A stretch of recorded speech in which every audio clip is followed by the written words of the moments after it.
lá na faculdade? Isso aí. Estudou com o Rebac, tá? Boa noite. Já tem gente aí, gente. Pega a cadeira.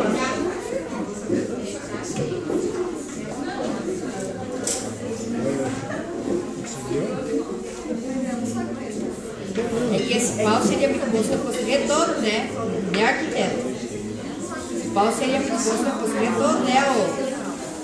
Ou podia. Só porque Magás vira Magás, velho. Tinha que ser o pau quadrado, né? Magás vira Magás. Acha? Tinha que ser o pau quadrado, né?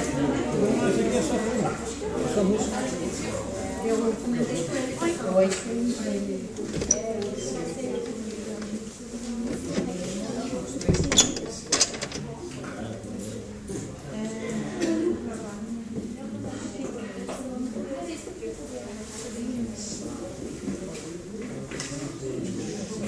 Estão fazendo umas reformas, né? Tu notou que estão pintando Sim, eu botei a mão na tinta. Estão pintando escorrimão, estão...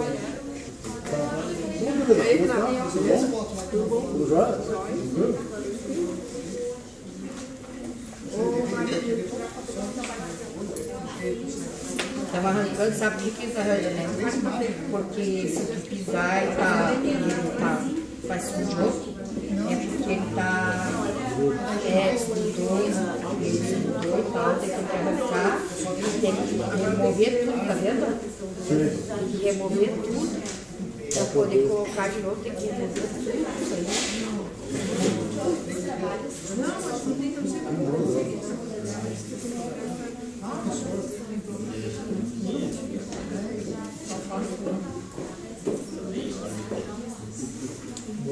Eu tô fora de hora.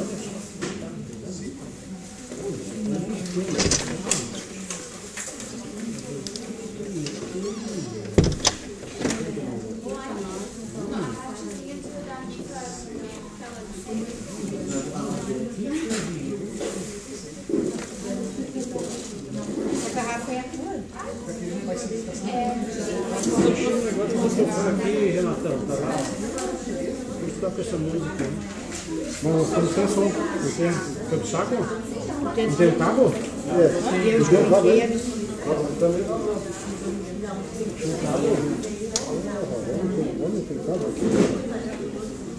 Qual é? É que eu sempre faz o saco. Não, tinha um cabo aqui. Então levando embora.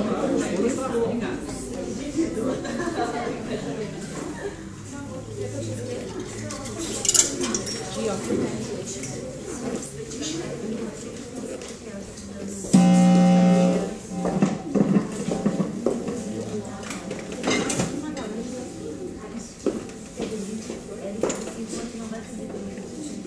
É, do cá, ali.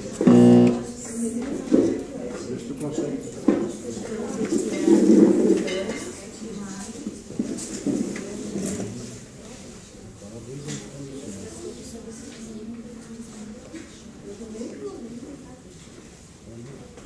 Cheio de conversar.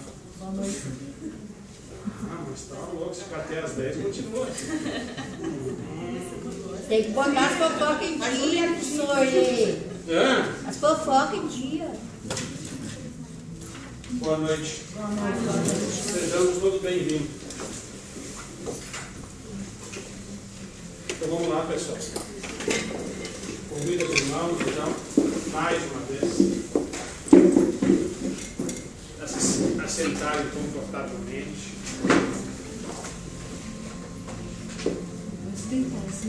Dentro do possível, fechar os olhos.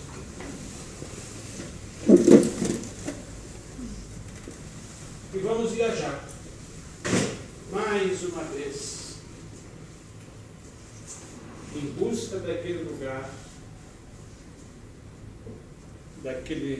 daquela natureza, daquela harmonia,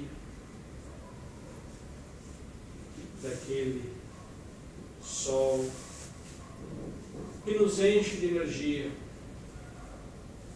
Vamos juntos com aquele ou com aqueles que nós tanto nos sentimos bem, convidá-los neste momento maravilhoso, a nos dar as mãos. A nos dar as mãos e fortalecermos, com isso, a vontade de viver, a vontade de amar e, acima de tudo, a vontade de agradecer a Deus, Pai, Criador, por mais uma vez nós estarmos aqui, nesta grande oportunidade que o Senhor concede a todos nós. Mais uma vez,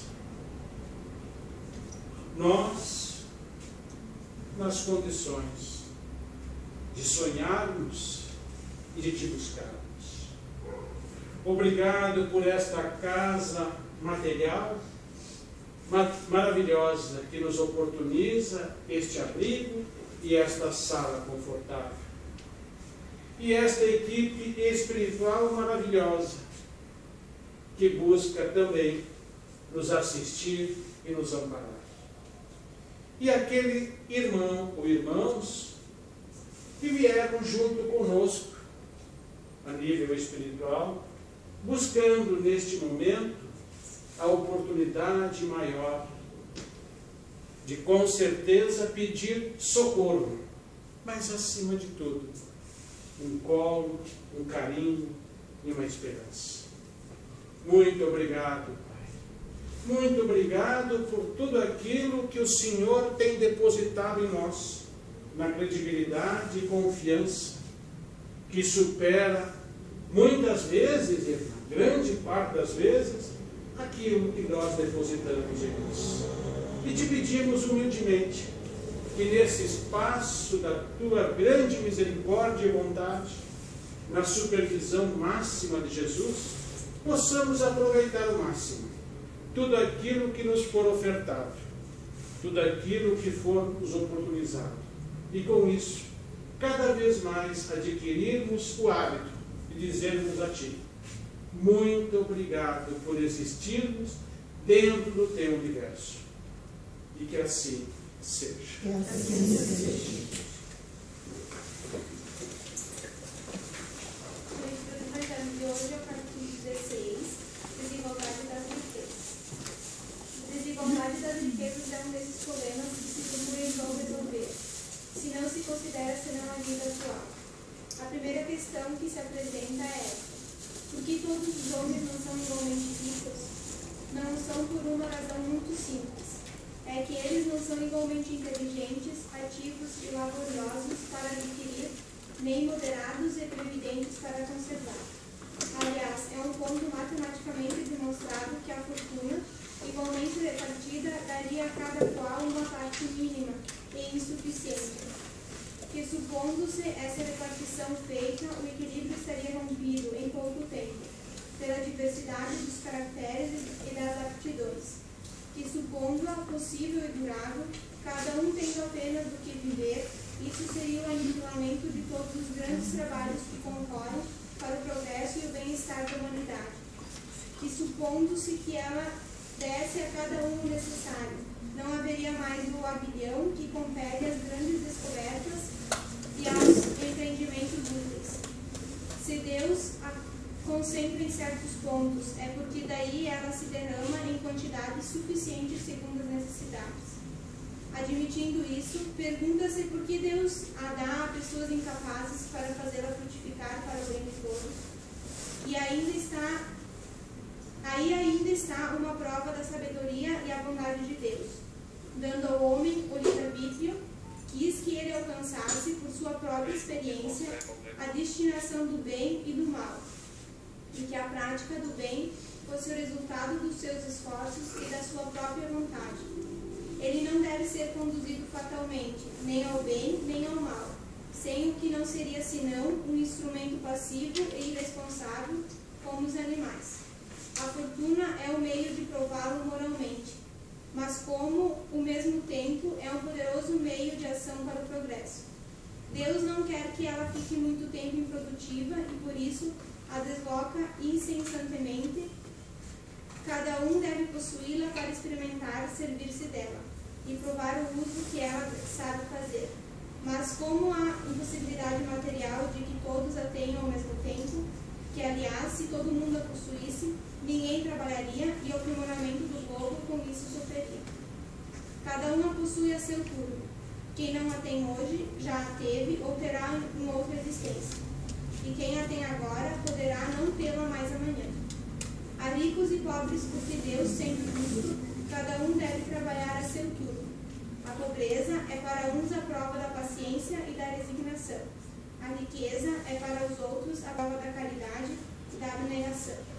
Deplora-se com razão o lamentável uso que certas pessoas fazem de sua fortuna, e ignóbeis paixões que a cobiça provoca. E se pergunta se Deus é justo em dar a riqueza a tais pessoas. É certo que se o homem não tivesse senão uma só existência, nada justificaria essa repartição dos bens da terra. Mas se, em lugar de limitar a visão à vida presente, considera-se o conjunto das existências, vê-se que tudo se equilibra com justiça. O pobre, pois, não tem mais motivo para acusar a providência, nem para invejar os ricos, e os ricos não têm mais do que se glorificar pelo que possuem. Se dela abusam, não será nem com os decretos, nem com as leis sanitárias, que se remediará o mal. As leis podem, momentaneamente, mudar o exterior, mas não podem mudar o coração. Por isso, elas não têm senão uma duração temporária e são sempre seguidas de uma reação mais desenfreada. A fonte do mal está no egoísmo e no orgulho. Os abusos de toda espécie cessarão por si mesmos quando os homens se regerem pela lei da caridade. Assim seja.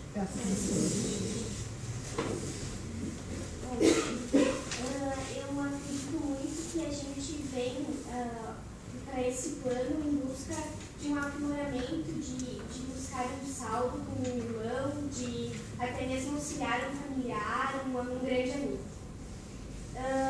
No entanto, eu acredito também que Deus dá essa riqueza para as pessoas, sim, para elas dividirem com os outros. Às vezes, um pequeno gesto, não só material, pode ajudar muito o outro. A gente pode fazer muita coisa, não precisando dar muito dinheiro para alguém, ou até mesmo uma palavra de carinho. Eu estava lembrando de um documentário, um livro que eu li sobre o Emmanuel, que era um dos mentores do Chico Xavier, que ele reencarnou antes do Chico falecer, desencarnar.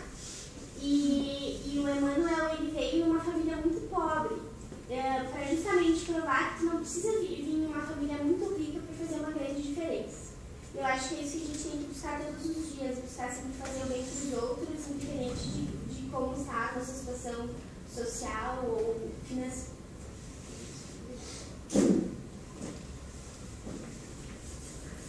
Mais alguém?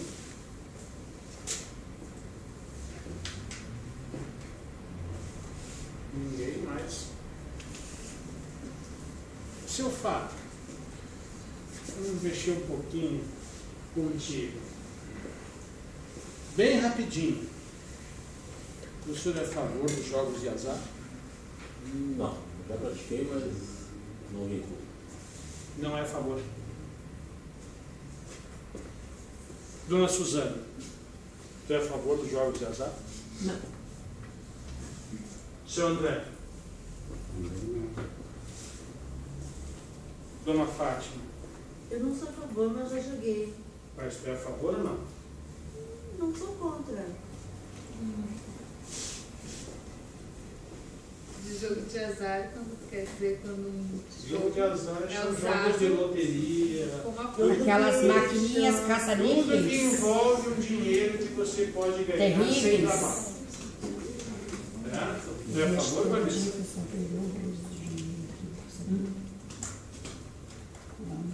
Certo? Ou não? Tem que ser uma resposta com convicção. É ou não é? Não, quer dizer, é ou não é? Isso não muda. Se a gente se ganhar é bom, né? Depende, porque tem, por exemplo, o jogo de arte com aquelas maquininhas. Todos vamos exagerar. Jogo de azar. Todo jogo de azar é aquele jogo que pode ganhar e pode perder. Por isso que já diz agora que a chance de ganhar é muito menor do que de perder. É, por isso que é jogo de azar. Você é a favor? Dona Assunta, você é a favor do jogo de azar? Olha, eu acho que o jogo de azar é a nossa vida diária. Porque hoje eu estava preparado e veio uma senhora que essas vezes eu não gostei. E ela trabalhava, mas uma trabalhadora que nunca faltava. Lá ia 2 vezes por semana. Morava pertinho de e hoje eu vi ela e eu me lembrei que faz muito tempo que eu não via ela. Fazia tempo. Aí ela chegou, me cumprimentou e continuou conversando com uma outra senhora que estava perto. Aí eu escutei uma conversa, eu estava esperando o ônibus e elas também entraram. E essa senhora que me ela disse, né?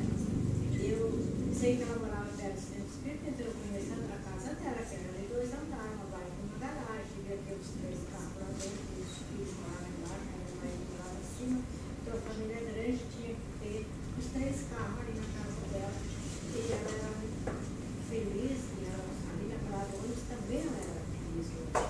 E ela falando para outras que ela teve que ir embora em Caxias, e ela veio agora, vai ficar só um mês aqui, mas logo ela vai voltar para lá de novo, porque ela perdeu tudo o que tinha. Ela ficou só com a roupa do povo. A casa ficou, mas sem nada dentro. Então agora ela conseguiu comprar, ela não sei mais quem, a cama, adquiriu a cama, a roupa, fogão, não sei o quê. Não entrei em detalhe, não perguntei, só escutei que ela perdeu tudo.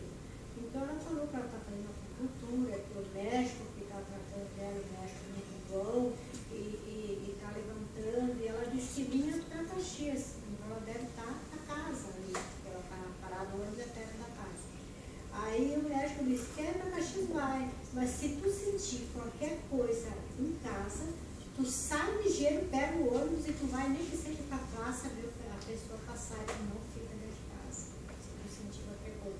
Então eu acho que o jogo de azar é, se a gente tem o nosso dia a dia, as coisas do material, e se é muito apegado aquilo, e se de repente perde, não sei como ela perdeu, mas perde.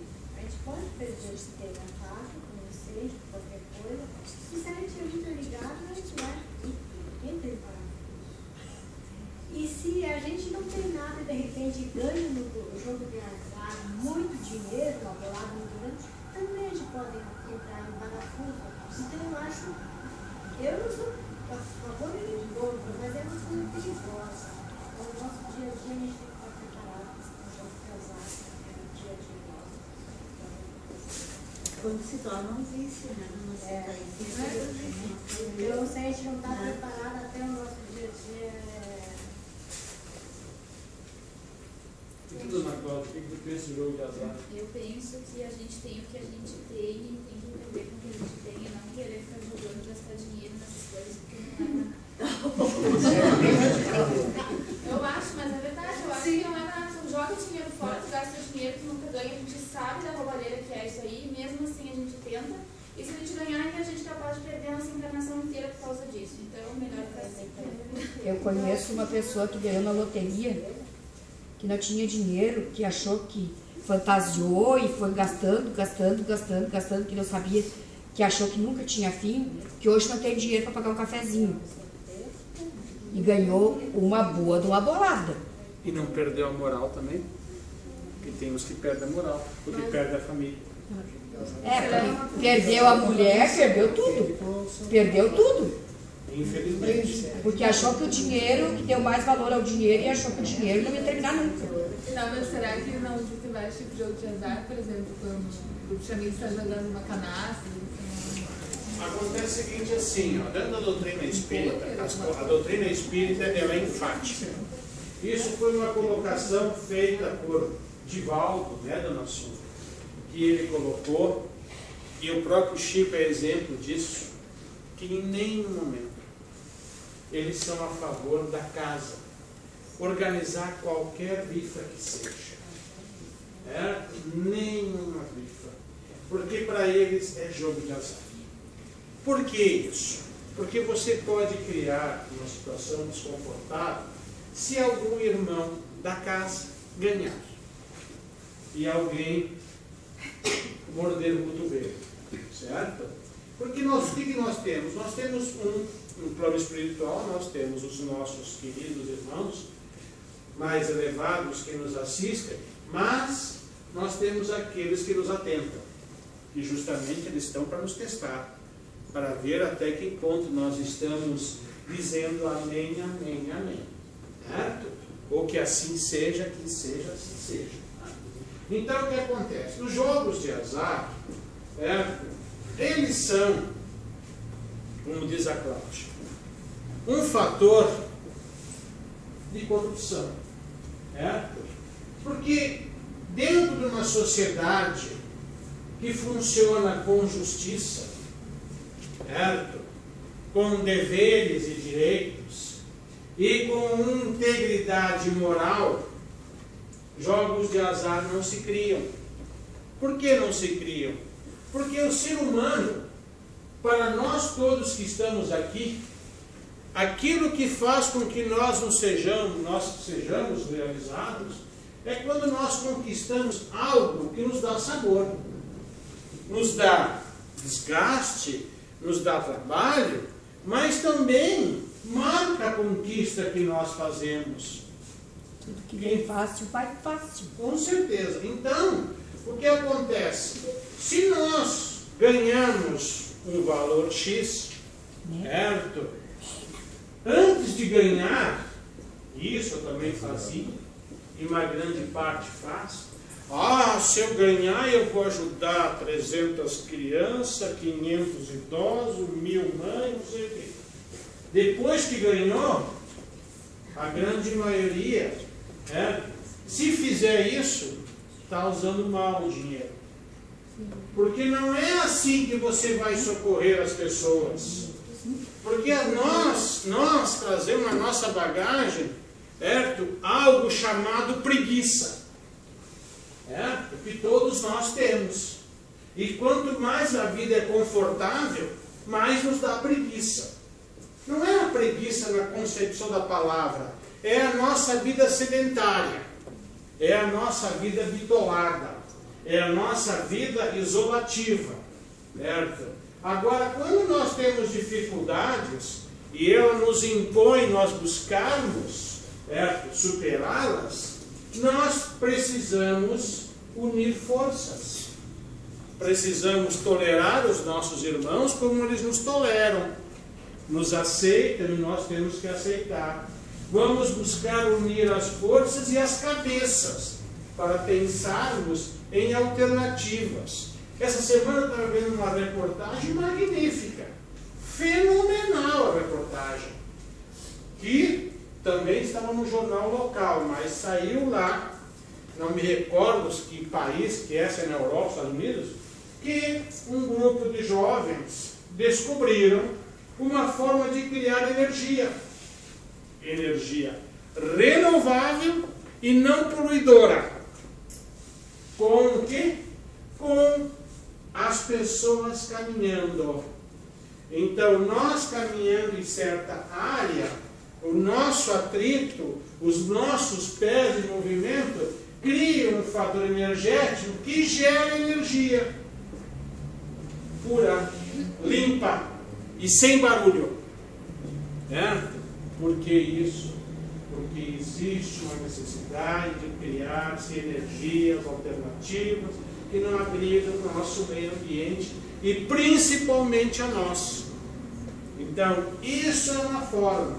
Só que, para isso, as pessoas precisam se unir. E os jogos de azar, com todo respeito, certo? Que é uma tentação muito grande que nós temos, quem que não gosta de ganhar. Claro que de vez em quando você vai numa festa de igreja, tem uma rifa que você vai comprar, mas lá no fundo, né, o orgulho já começa. Porque o cara está ganhando 10 prêmios e não ganha nenhum. Certo, né? Mas o cara está ganhando tudo. Né? Um dia eu estava no mercado comprando umas frutas, né? Aí a pessoa botou lá umas maçãs que eu adoro, botou umas maçãs bonitas e eu me atraquei em pegar. Aí uma senhora disse, vai pegar todas as maçãs? Então vocês veem como é que nós somos, né? Certo? Então é assim, então os jogos de azar é uma forma de você criar uma fortuna, como diz o Evangelho hoje. Mas a fortuna é importante, ela é importante. É um direito que Deus nos dá, de nós termos uma fortuna, de termos uma condição material mais avantajada. Mas o que faz mal não é a fortuna e nem a nossa condição. O que faz mal é a nossa conduta. É isso que é o que nos desequilibra. Mas aí tem um porém. Nós temos que ter muito vigilância quando nós temos uma situação avantajada. Porque uma situação avantajada nos oferece 1000 coisas para a gente fazer que não deveria. Certo? E aí nós temos que ter uma vigilância muito grande. Então, eu quis colocar o exemplo do jogo de azar, porque se vocês observarem aí, muitas pessoas jogam no jogo de azar, para quê? Para criar fortuna e não fazer nada. Viver uma vida basicamente inútil. E não foi para isso que Deus nos criou. Claro que a gente sabe, né, que a levantar às 6 horas da manhã, um dia de frio para trabalhar, é um saco, né? Mas, se ninguém for trabalhar, não se produz nada. Se não se produz nada, não se tem agasalho, não se tem transporte, não se tem alimento, não se tem saúde. E muito menos centro espírita. Então nós precisamos disso. Então não estou com quem quiser pode jogar à vontade jogo de azar, tá, pessoal? Não é isso. Eu só quis colocar como é que é dentro de uma perspectiva. Como colocou a Cláudia, ela não quer nem passar na frente, né, Cláudia? É que nem, por exemplo, essa rifa, a professora que foi feita para Alice no grupo na sexta-feira. Acabou ficando comigo, porque eu acho que eu sou secretária do grupo da sexta também. Mas ela tem um fim decente, né? Então, talvez a espiritualidade veja esse auxílio todo, essa movimentação toda das pessoas como uma coisa boa, nesse caso, não poderia. Só que tem um problema, assim, nós temos que lembrar sempre que nós estamos no estágio evolutivo. Não dá para amplificar tudo aquilo que nos faz mal. Bem que seria bom que a gente pudesse extirpar esse processo de rifa, certo? Mas infelizmente nós sabemos que não é bem assim. Esse negócio de jogo de azar, pior de tudo é aquelas maquininhas lá. Não é só maquininha, tem pessoas que se envolvem com jogo de cartas. Também. Cartas. Perde casa. E perdem fortuna. Perde casa, perde carro. Quando vê, perdeu tudo. Negócios, eu sei. Casos Tem inúmeras situações assim. Mas a gente sabe que dentro da nossa realidade a gente não pode querer revolucionar, que não é bem assim. Nós temos que buscar alternativas dentro do processo. Porque o que acontece assim, né, senhor Renato? Nós também fazemos parte do bolo. A gente quer mudar as coisas, mas nós não estamos preparados para isso também. Não é bem assim dar uma de Dom João, 3 mosqueteiros, não é bem assim. Então nós temos que ter consciência que nós também temos. Agora, o importante é nós termos consciência disso. A rifa, nesse processo, o plano espiritual entende, mas assim mesmo não aprova. Mas ele entende que faz parte da nossa realidade. Não, é para uma boa causa. Diz. Se Deus quiser, o outro lado também, quantas pessoas. O fim justifica os meios nesse caso. Né? Nessa causa também, se for. Nesse caso, os fins justificam. É que nem a história da cerveja, né? Cerveja, cachaça, medicamento, entre aspas, que são tudo drogas, né? Usando a palavra bem. Mas quantas pessoas vivem com isso? Você teria que mudar. É algo paulatino. Você não pode fazer uma mudança de uma hora para outra, porque muitas pessoas sobrevivem com isso. É uma forma, dentro de uma perspectiva que não condiz com aquilo que Deus espera de nós. Mas não é bem assim. Nós temos que encontrar alternativas. Então é um processo lento. Por isso que a gente é imortal. Porque se a gente não tivesse só uma vida, não dava. Pois não.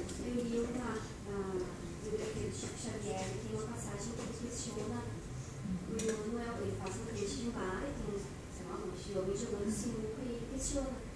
Diz, mas que inutividade, de repente um monte de homens, tadinho, jogando sinuca, essa hora da tarde, eu tenho que trabalhar, então acho que também tinha esses mesmos questionamentos que a gente tem.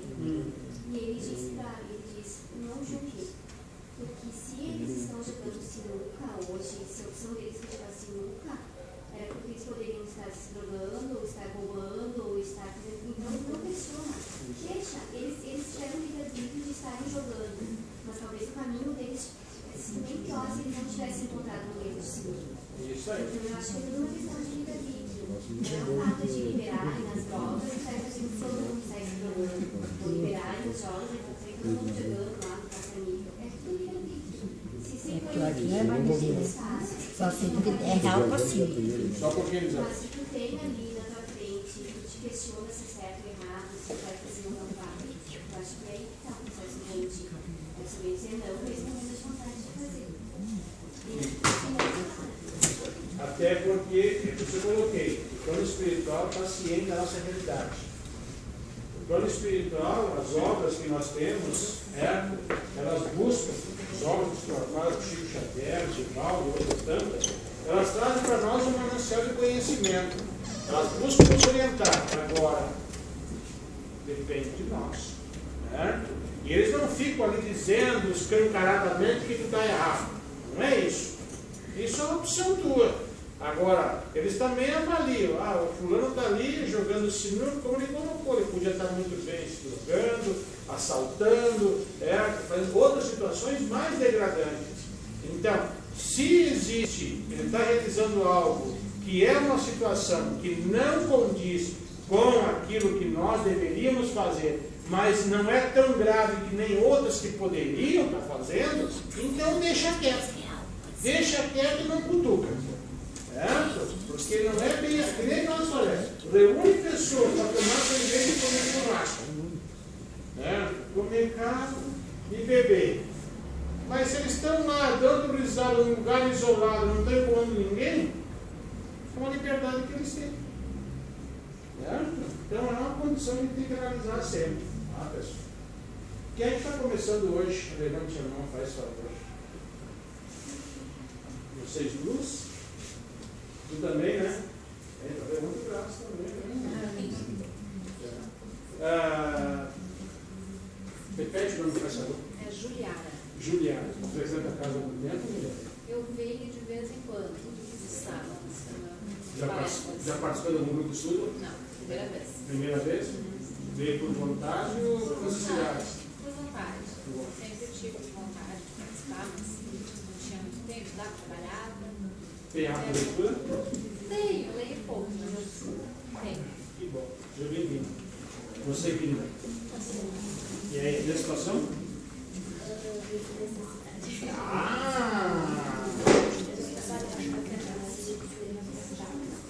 E na Caxias mesmo?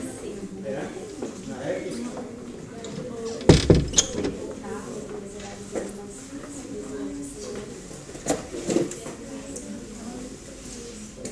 Bora pro lado lá?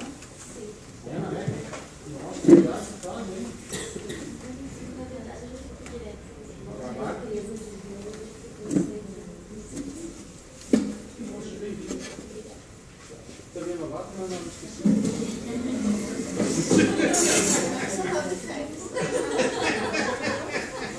Tirou uma licença.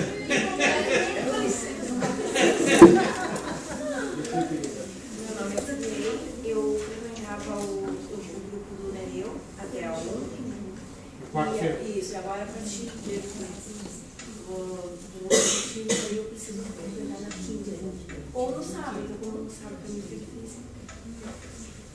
Se eu quiser, eu vou, a partir de hoje, eu pretendo tentar esse grupo. Que bom, seja bem-vindo. Obrigada. Seja bem-vindo, tá? Tá bonitona hoje, Elizabeth, hein? Eu sou casado, nem dei. Mas agora eu não posso ter elogio, agora que eu sou casado? O senhor é casado, o senhor nem dei. Meu Deus, disse que já tá bonita. Não é por isso que ele está quieto.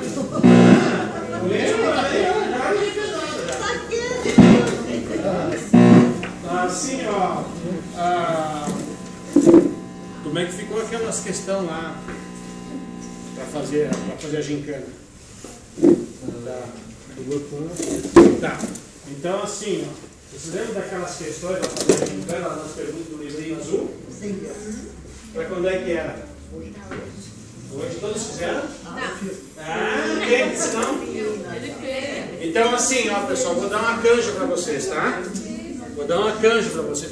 Tu também viu, Mário, começou hoje, tá? É, né? É. Vou dar uma canja para vocês hoje, tá? Então assim, ó, quinta-feira que vem, tá pessoal? Quinta-feira que vem, tá? Sem mudar nada. Quinta-feira que vem. Certo? Outra coisa, é aquele trabalho do blog. Quem é que já fez? Aquele trabalho do blog para mim, para cada um dar uma olhadinha no blog e encontrar alguma coisa para depois falar o que viu no blog. Eu já. Eu vi, eu tô muito gorda. Eu não vi trabalho. Eu vi. Oh, eu não gostei aí, ó. Quando eu passo na câmera aí, eu tô muito. Pessoal, pelo amor de Deus, eu pareço que tem uns 200 quilos. Não, mas é que a de cima. Daí é chata. Não, a de cima é chata, a gente já fica lá. Parece dessa largura assim, ó. Viu como eu olhei? Quem fez aqui do blog já? Quem? Já fez? O Renato tá sempre assim, ó. Também fez, meu irmão? Eu também fiz, tá? Do blog então, tá sempre assim. Eu vou começar hoje. Vou falar o que eu vi no blog que eu gostei. Uma das coisas que eu ia ver, mas que detonou, que foi pro saco, né? Tem uma mensagem lá que eu queria apresentar, mas deu pau ali, que é aquela do amigo. Certo? Tu se lembra? Daquela do amigo das cores? Sim, foi o que eu vi. Tu viu aquela? Sim. Sensacional aquela lá, né? O amigo azul, o amigo vermelho, o amigo branco. Então, tu traz na próxima, tu faz A minha aquela. filha quer saber quem é a Cláudia Martins. Gostou daquela lá? Gostei. Aquela lá, então, fica contigo, tá? Aquela lá é muito linda, aquela lá, porque é a cor do amigo, tá, pessoal? Ei, Tem cachorro. minha filha quer saber quem é a Cláudia Martins. A Elizabeth é vermelha. Eu coloquei nas cores, aquela amigo. E quem é o preto, irmão? Você lembra? Não, o preto é preto. O preto não posso falar porque é racismo falar de preto. O que tem a Elizabeth é vermelha? Porque É forte, é inteligente. meu coração é vermelho.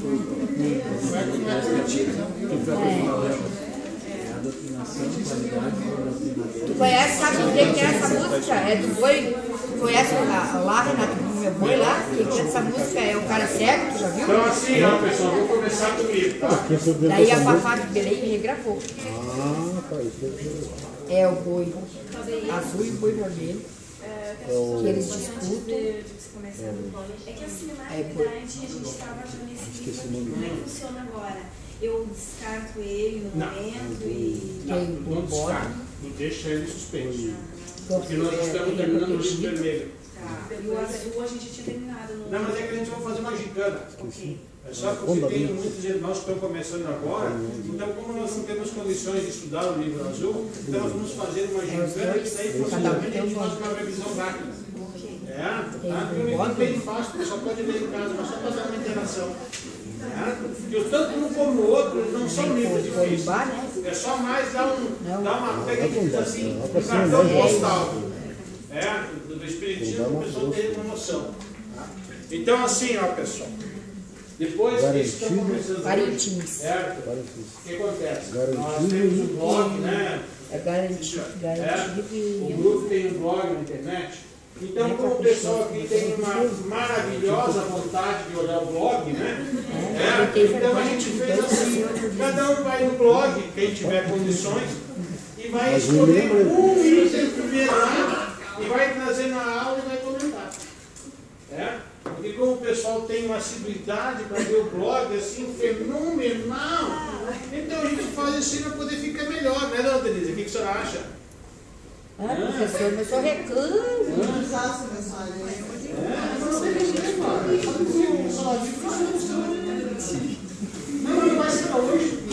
Zói, a colega acabou de comentar que ela olhou o blog, só viu gente comendo, só do restaurante. É, ó. Também ela pegou bem no forte, né? Que era festa, não tinha estudo. Ah, mas tu viu só na festa. Só comendo. Mas também tem um momento de divertimento também, não é? Não é só estudo também, né? Eu falei, na metade do mês a gente alcançou 1.500 visualizações no blog. 1.500 do mês? Só desde o início. Nós estamos simples, humildes. E tanta coisa que você tem que olhar na internet. Você só vê construir bomba, fazer ligação precisa de celular, não sei mais o que. Então o nosso blog é uma maravilha. Construir bomba hoje não tem isso. É que o pessoal não tem algo de ver coisa boa, eles gostam de ver, né? Eu não fazia nada. Quer ver que eu te mostro que aquilo outro minha moça? Tem que deixar um pouquinho disso. Ô Renato, eu vou te contar o que aconteceu comigo. Aí, ó. Um estilete. Muito bem afiado. Eu quase coloquei as partes do cidadão. Quem tem Deus no coração não anda armado. E não foi pra te ficar aqui pra olhar só a do cidadão.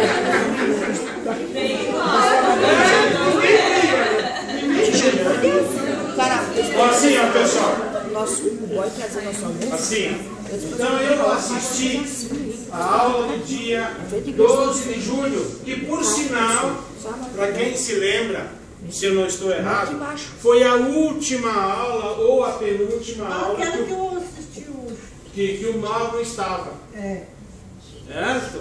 É que ele fez a festa de abertura. Também teve ali, né? Mas calma mesmo. Nós estávamos em sintonia. Fica aqui marcado no papel. Então, aquele dia nós tivemos, então, o Evangelho que falava da afabilidade doçura. Certo? Que, por sinal, ficamos 15 dias sem se ver, né? Ficou com muita saudade do grupo, né? Com certeza. Isso é muito bom, afabilidade doçura. E aí, por incrível que pareça, Dona Inês, você lembra quem é que fez o comentário do Evangelho? Foi o... Não, foi ela. Foi a Dona Elizabeth. Dona Elizabeth, Elizabeth que falou justamente, foi aquele dia que foi feito o comentário daquelas casal que encontrou o dinheiro. Que devolveram o dinheiro. Certo? Que eles tinham uma certa estrutura que possibilitou que eles refletissem e devolvessem o dinheiro. Então, com isso, depois nós tivemos ali todo um trabalho em cima da codificação do Kardec, que foi comentado, do Bezerra de Menezes, o processo da regeneração, que foi falado, então, o que é um planta regenerativo, certo? E o que uma planta é de prova e expiação. E o que é a regeneração? Qual é que é a tendência num planeta onde prevalece prova e expiação? E na regeneração? Isso aí. Então, essa é a inversão. Tá? Aí nós tínhamos ali, então, falamos também do desequilíbrio, certo? Do nosso processo, a experimentação da nossa conduta pelo caminho. Então, a nossa reforma íntima. Nós comentamos sobre a reforma íntima, que é o que nos faz nós encontrarmos um caminho mais produtivo e que propicie, então, que o planeta mais rapidamente vá para o processo regenerativo. E o Bezerra de Menezes, então, fez uma colocação que desde o dia que foi codificado o primeiro livro espírita, qual é o primeiro livro espírita? Qual é o primeiro livro espírita que foi codificado por Kardec? Espírito. Ali nós entramos num processo do planeta em regeneração. Porque é um processo lento, não nos extirpa dos problemas, certo? Não é isso, mas é uma tendência. Não vamos pensar que nós vamos ir para todo um paradigma paraíso, não é isso? Tá? Então, tudo isso aí. E depois se falou da cirurgia espiritual, certo?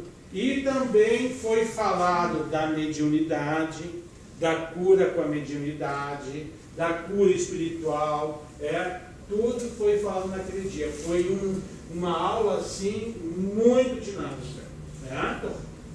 Foi isso. Viu o edifício? Não, eu assisti, tá? Certo? Tá, agora é com o senhor, certo? Pode chamar o grupo ali.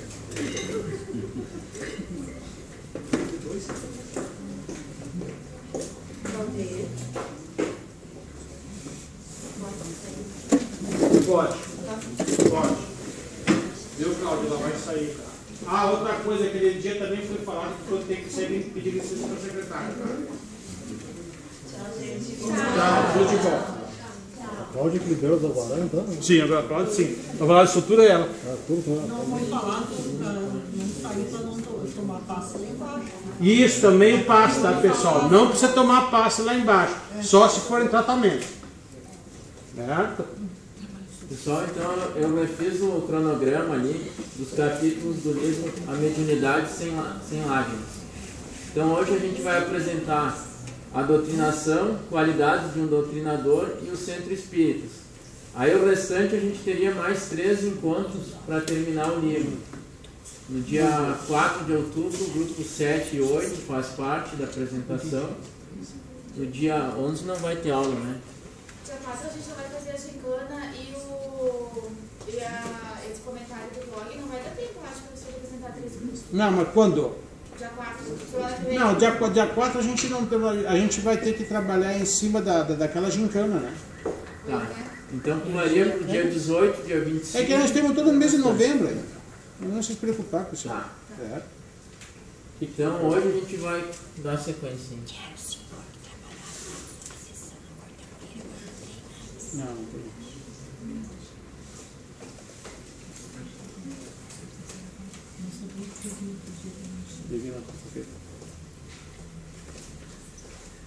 Então, a doutrinação, ela desempenha um importante papel na cura das obsessões.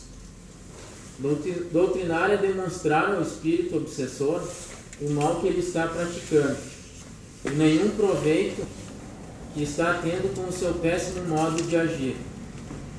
Lembrá-lo da necessidade que há de reformar seu caráter à luz dos ensinamentos de Jesus, a fim de gozar de um pouco de felicidade. Doutrinar é evangelizar.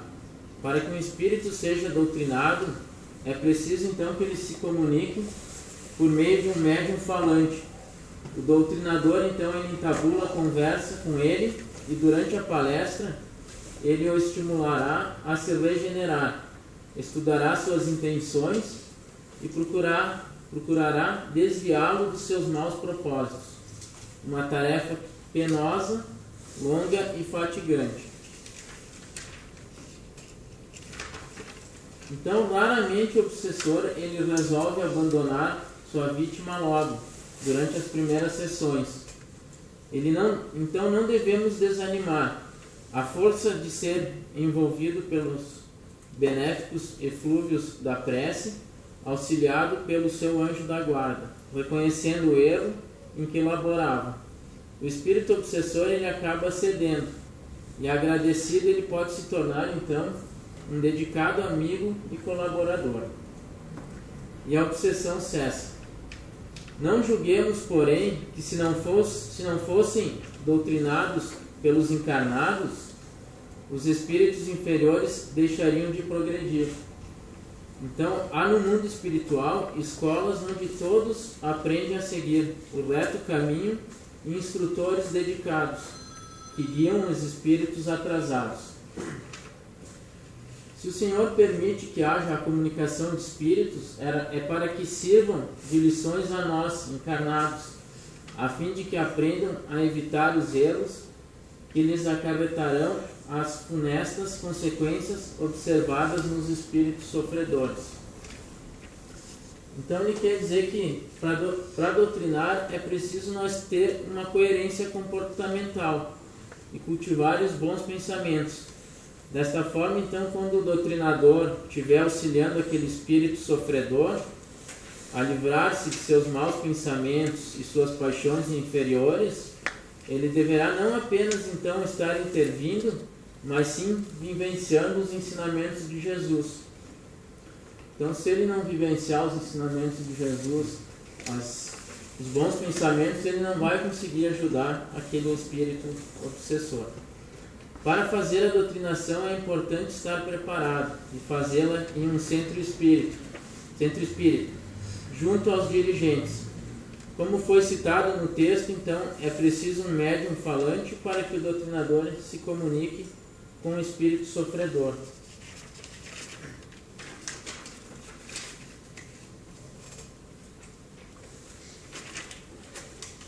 Qualidades de um doutrinador.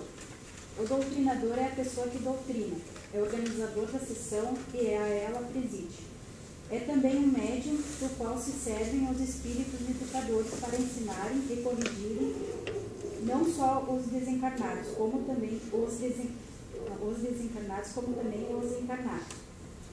A responsabilidade de um doutrinador é grande, e para sua pessoa convergem os olhares dos habitantes dos dois mundos, da terra e do espaço.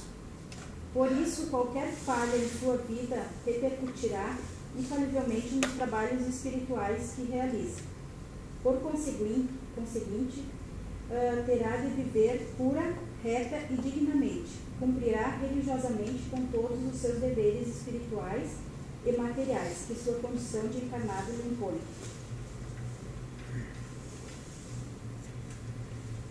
Para falar com autoridade aos espíritos obsessores, manter em respeito aos perversos e brincalhões que povoam o espaço e merecer a assistência dos espíritos elevados. É preciso que o doutrinador seja possuidor de uma alta moralidade e de uma consciência tranquila. Só a moralidade lhe dará poder sobre os espíritos maléficos, e só por meio dela atrairá a si os espíritos esclarecidos que lhe secundam os esforços. O doutrinador não se descuidará de sua instrução, porque é um instrutor e